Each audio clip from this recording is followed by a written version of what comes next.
Hi guys. So today we are going to talk about a very important issue, how to take care of your aging family's emotional and mental well-being. Before we start to talk about it, like what really is an emotional and mental well-being, let's take a moment to understand that.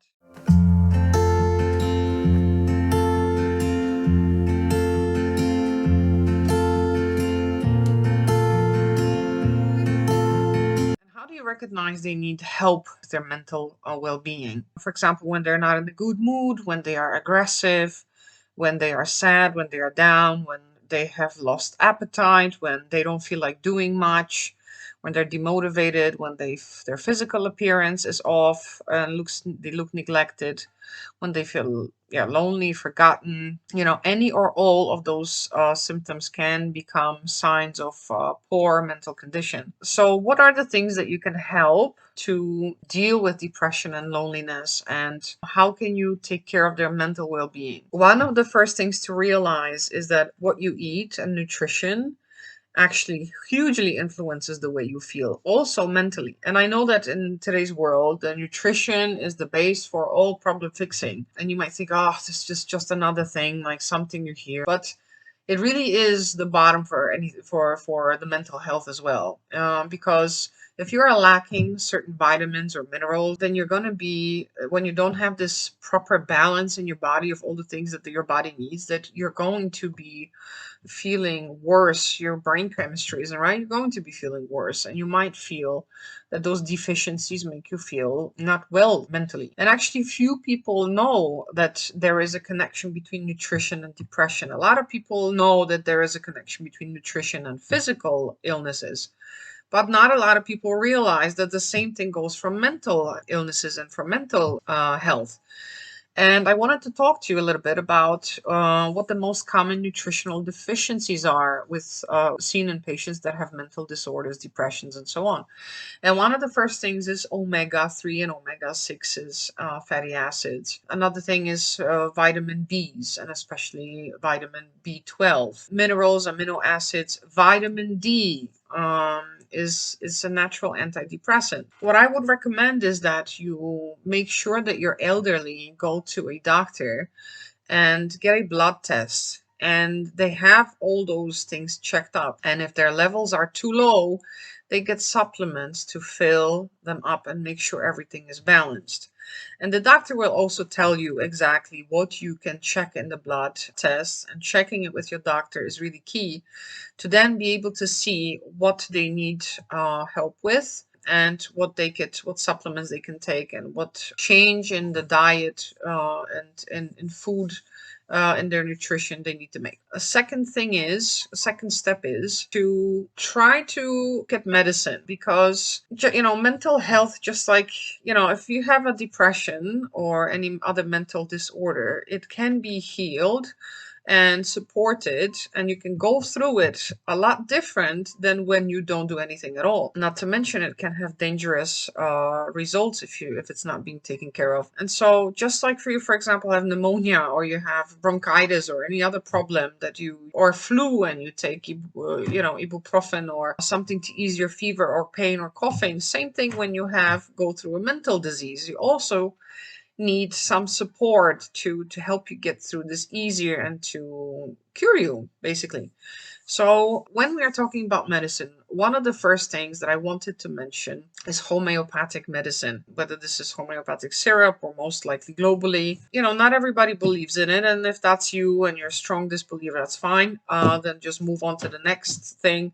But for those of you that are not sure, I was not sure, or I was quite skeptical with homeopathic medicine. And living in Germany, I actually was giving it to some of my health problems, my doctor. There are homeopathic medicines that can actually also improve the mental state. And so it's good to always ask someone. If your doctor is not a believer of homeopathic medicine, because some doctors aren't, then maybe it's good to look for somebody that is a homeopath, or somebody that just believes in homeopathy and can recommend something, to give it a shot, because why not? If it can help and doesn't have side effects, why not try it first? Another thing to think about, apart from homeopathy, is obviously also plant-based medicine, because there are antidepressants pretty much, and you have to check with your doctor and look for some maybe naturopath doctor that can heal with natural medicine, or just your regular doctor that just knows a little bit about this stuff and believes in it. Homeopath, or somebody that heals with homeopathy. It's good to explore your options and possibilities, because they usually have very little side effects, the plant-based medicines, and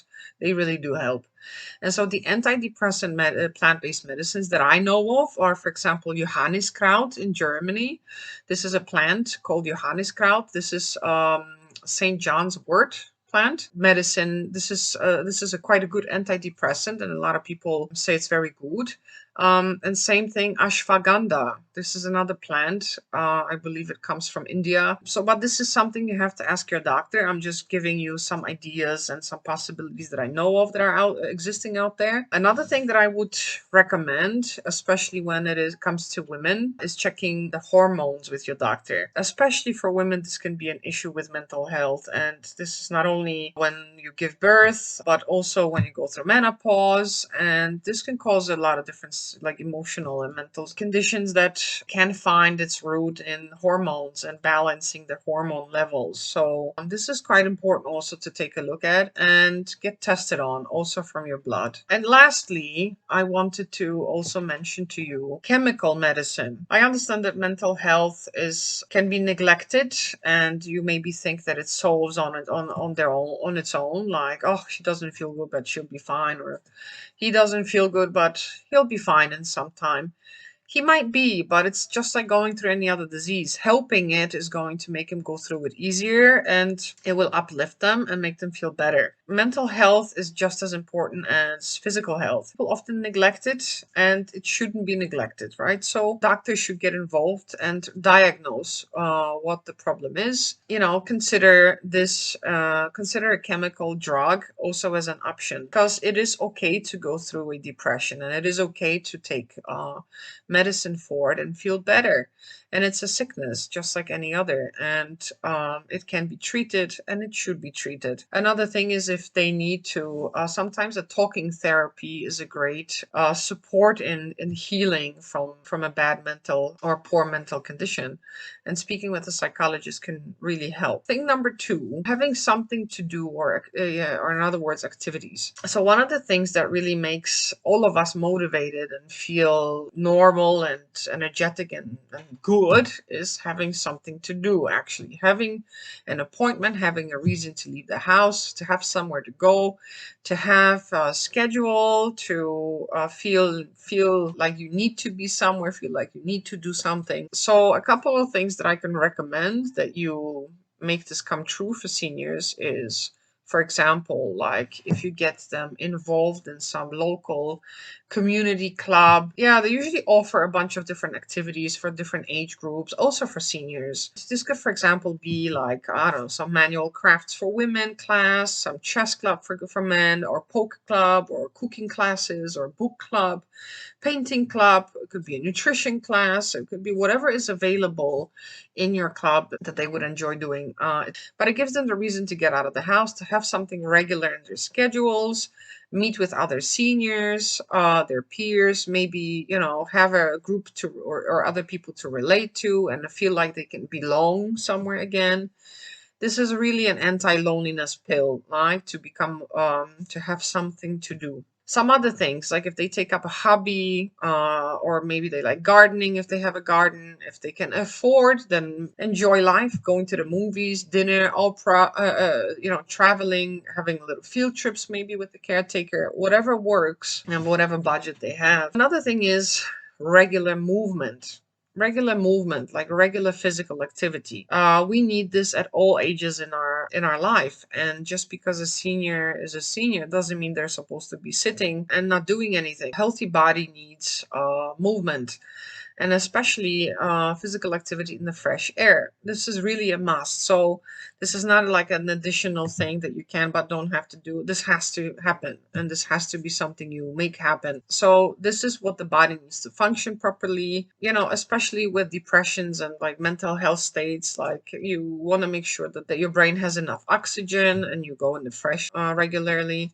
And this could be, for example, walking with a friend, if caretaker taking them out for regular walks. Maybe they sign up for a senior group walking. It's important that obviously it would be fantastic if they could do it every day, 30, 60 minutes. But if it's at least a couple of times a week, 3, 4 times a week, that's already better than nothing. And another thing to think about is socializing, because this is a huge antidepressant and we are sociable beings. We are not designed to function on our own. It's nobody likes to be lonely, and no matter what age you are, like you need people. So here's a couple of things you can do when they are lonely and have nobody in their life. Let's go through a couple of things. So you need to call them regularly. You need to call them regularly. If you want to call them every day, a few times a day, and you do that already, well then God bless you, you're doing a wonderful thing. If you're one of those people that leads a busy life and you just find it kind of difficult to, let's say, regular relationship and call them regularly, then make it a thing in your calendar. Remind yourself and set an alarm for, let's say, every single day, only for 10, 15 minutes. But what's important is that you make it at a specific hour during a day, because what's important with elderly is that they have like a rhythm and that they have some stability and things become regular in their routine. So if, for example, you get them used to that you call at, let's say, before you start work at 8 in the morning, or if you call them in the afternoon, or if you call them in the evening at a certain hour, then make sure that those hours stay the same. And you can also put this in your calendar to keep reminding you of that. What can you do like beyond a phone call from you, right? When you are far away? If they are accept technology, then this helps because over the weekend you can have video calls, right? Where you can maybe show yourself and then spend a little bit more time with them, maybe half an hour talking about how their week went, how your week went, what are the new highlights, how is it going, what they're planning on doing in the next week, and just kind of keep them engaged and interactive with you. If they know how to use the technology and they are willing to do it. Could be also that a senior caretaker, that their caretaker actually helps them, maybe comes on the weekend and sets things up for them. Another thing is to get your family involved. You have to picture yourself like a person that maybe taking this course now understands what they need a little bit more. Maybe your family hasn't been that supportive up until now. Maybe they just don't know what you would expect them to do, or what they should do. But you have to look at yourself as a person that is responsible for getting the family involved and make the elderly feel loved, remembered, and cared for. Chances are that your elderly family isn't going to call the family and say, "Hey, I'm lonely. Are you going to be there for me?" Right? This isn't something that's going to happen. This is something you're going to have to organize and do. Speak with them, create a platform on which you can communicate with each other regularly. It can be, for example, done on WhatsApp, on Telegram, Facebook, in an email, group email, whatever works for you. I, for example, have done it on WhatsApp in regular like group messaging and also via emails. But the point is that sometimes you need to kind of show people examples. So if they don't have money to give and help, like maybe they can help with just visiting them and bringing them something to eat, talking with them for an hour, once or twice a month, or maybe coming and visiting them with grandchildren so they can see everybody, or maybe taking them out for a walk, or maybe bringing them some water, some heavy things that are missing in the house and they need. Anything that they can do, really. And it doesn't have to be that often. The point is that it has to be regular. So if they want to do it twice a month, that's already something, but then keep doing it twice a month. So it's always useful also on those groups to share pictures and videos so then others can see and feel, okay, well, if they have done this, I'm going to do this even better, or I can do this also. And this way, you set an example, and this motivates other people to do the same or even better. So another thing is the caretaker. caretaker. So we talked about this already so many times in this course, but because it really is key here, because the caretaker is your eyes and your ears, and is a must, because if you are not there, they need the physical human being to be present around them. So this is a must if you want to do it the right way. If you want to take care of your elderly parents or elderly grandparents from afar, and you're not physically there, having somebody that will be physically there for them is kind of a must in this situation, because not only are they physically present for them, but they're also present for you, and they are your hands and your eyes and your ears. So this is kind of key, and the caretaker also should be the one responsible for taking them out for walks and having chats with them on those walks, and making it a pleasant activity for them that they could repeat on a regular basis. So another thing is that it could be quite silly for some people, but I think it's worth mentioning as a life partner or just a partner, because I understand that this can be for a lot of you. Maybe you're thinking, they're past this point in life, they don't care about that and stuff like that. Yeah, and I understand where you're coming from, but we need another soul and a companion at all stages of our life. You always want a companion, whether you call him a friend or just somebody to just laugh at a movie with. It doesn't have to be a we're not talking so much about like a romantic love and marriage and things like that, but we are talking about somebody to spend time with, like a closer friend. We could call it a life partner, companion, simply a companion, somebody that will give them the physical hug if they need somebody to come meet, and they don't even have to live together. They can, like, be in their own homes and just meet regularly and often, and go for walks together, or maybe watch TV together, laugh at a movie together, maybe make food together, visit each other in each other's homes, help each other when each one of them is maybe sick and needs something, go to the doctors together sometimes.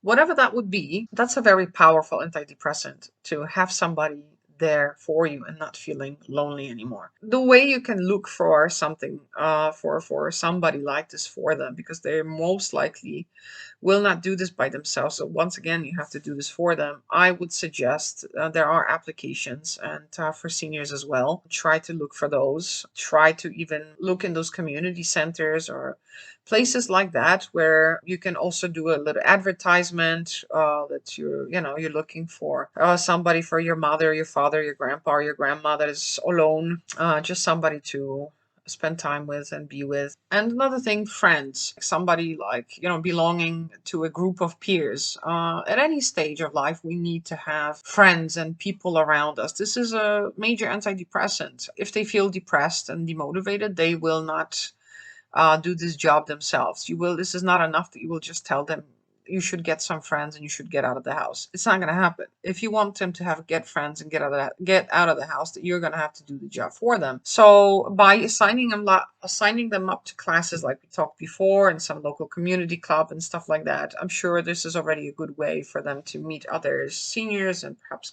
start to be friends, or maybe like when they go for walks, start to talk with somebody. It's very common. The last thing I wanted to mention is having help and somebody running the house with them. So the caretaker. I have talked about it many, many times. I get it. But you do have to understand that this is the most important part of the remote caretaking. If you want to do it right, you have to understand that you are not there physically. So somebody needs to be there physically. So you have to organize this person. This is a must. And so this person becomes your hands and your ears and your eyes. So it's not possible to do a good job with remote caretaking if you do not have somebody that's going to physically be there for them and come to their house, take care of their house, them. So, and especially with depression and loneliness, this is super important that they're not alone in the house, that there's somebody coming and being there for hours at a time, let's say a few times a week. Physical contact cannot be substituted. So you cannot have good care of any person if they are alone all the time and there's no physical contact with another human.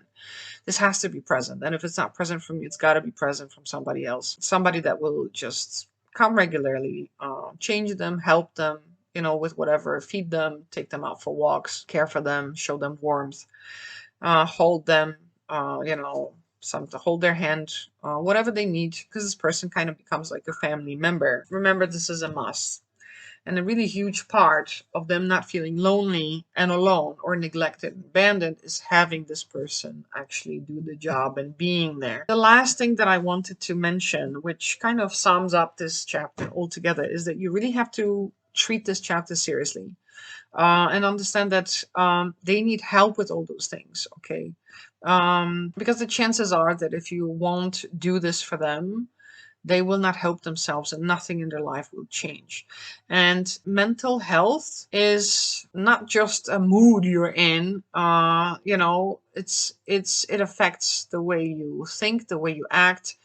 And depression it's a sickness. It's not a mood that changes for a while. There's brain chemistry, and there's things you can do to support it and to cure it and to make sure it doesn't get worse. And you should take care of this and treat it seriously. Depression and loneliness with seniors is a very common issue. And I think that it is being quite neglected. And you can really do so much and change their life drastically to the better. Just like they did everything in their power when you were, for example, young, and you didn't know any better and you had trouble maybe or didn't have a friend or you felt lonely, they were always there for you, entertaining you, taking you places and making sure that you're happy. Now the time has come for you to do the same for them. You might think or you might say after reading and listening to this chapter and even the course, oh yeah, this is easy for her to say, but in my case, they're so difficult. This is not going to work. This is impossible. And these are all very nice ideas, but they're not really, this is not something to put in practice. And this is not for me. This is not for my case. And I'm here to tell you, try it, because you will be surprised how, that if you don't give up and if you don't let go easy, what remarkable changes you will witness in their life, in your life, but also in your family's life, because you will lead as an example and people will follow in a lot of your cases, and they will also change the way they behave. What always personally motivates me is one thought: how much do I care about them to actually not give up the fight and give them what they need to be as well taken care of as I was when I was young and when I needed. When I remember that, no obstacles matter. Love will wins all hurdles. I hope this helps you guys.